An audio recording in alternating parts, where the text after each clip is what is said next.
Today, we're diving into a really radical, and honestly, for a lot of people, a pretty controversial take on women's liberation.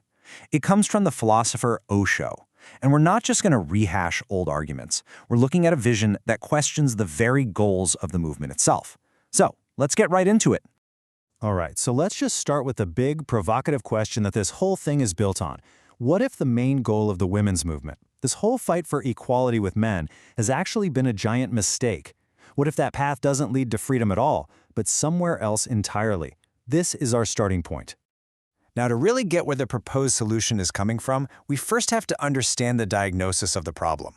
And in this view, the oppression of women isn't just something from recent history. No, it's a cage that's been built over thousands and thousands of years, creating a kind of conditioning that runs incredibly deep. For thousands of years, a woman's main value was tied directly to her ability to have children. She wasn't seen as an individual, but more like a biological tool needed for the tribe or the nation to survive. And Osho argues that this single idea, that became the very root of a deep, dehumanizing bondage.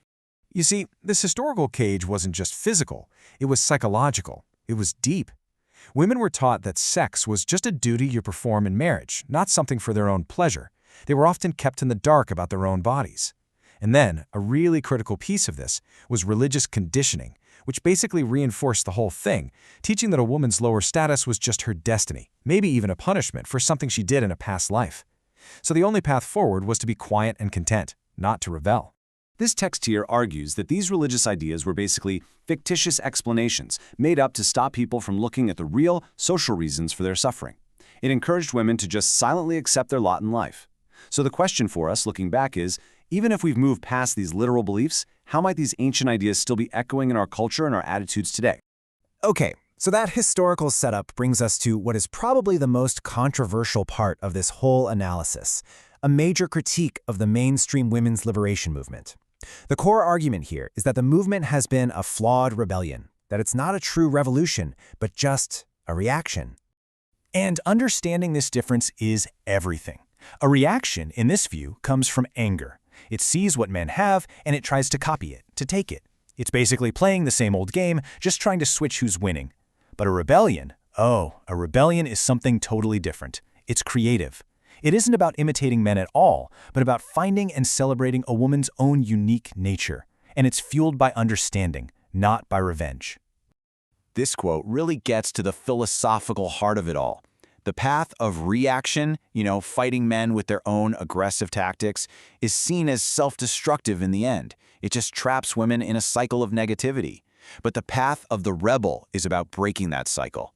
It means letting go of the past and forgiving what happened so that you can create something completely new. So if fighting for equality is a misguided reaction, then what should the real goal be? This leads us to the alternative idea, moving away from what's called the myth of equality and instead embracing the reality of uniqueness. Exactly.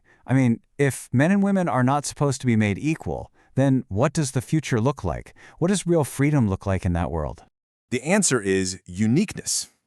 The argument is that the whole idea of even comparing men and women is just absurd. One isn't better or worse, they're just different. Think of it like two different notes that come together to create a harmony.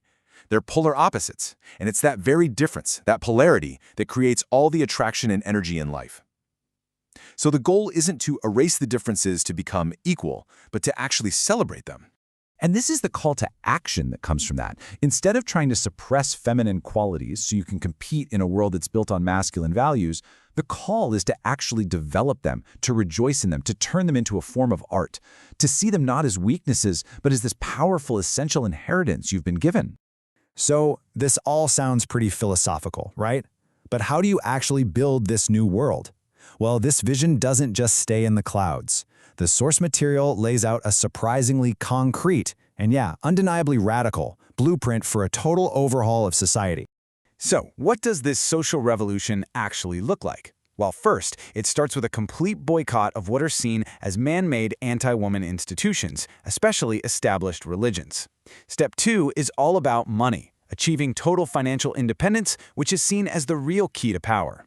Then it gets political. Really political. A demand for a separate vote where women only vote for women to make sure they hold half the power in government. On a personal level, it calls for getting rid of marriage and instead having free relationships based on love. And finally, all of this is supposed to clear the way for a whole new culture, new art, new science, a new society, all built from a distinctly feminine point of view. But even this massive social revolution, it's not the final step. According to this vision, the ultimate liberation goes beyond changing the world outside of you. It actually requires a revolution within you. And this is such a critical point. This whole vision isn't about women taking over or separating forever. The argument is that the liberation of women is fundamentally tied to the liberation of men. As long as one is in chains, the other can ever be truly free. The way it's described is like a jailer and a prisoner who are chained to each other. Now, the jailer might think he's free, but he's not. He's bound to his prisoner. In the same way, this view suggests that men and women have created this system of mutual slavery over centuries of fear and conditioning and just not understanding each other. So how do you break these inner chains? The final answer proposed isn't political, it's not social, it's not economic, it's spiritual. The ultimate meeting point, the place where the battle of the sexes can finally come to an end, is in the inner silence of meditation. Because in that state of deep meditation, the conditioning, the labels of being a man or a woman, they just start to fall away. You realize you aren't your gender, you aren't your body, or even your mind. You are just pure consciousness, the one who is watching. And in that shared space of awareness, there's no conflict. There's no superior or inferior. There's only harmony. And so, that's where we land.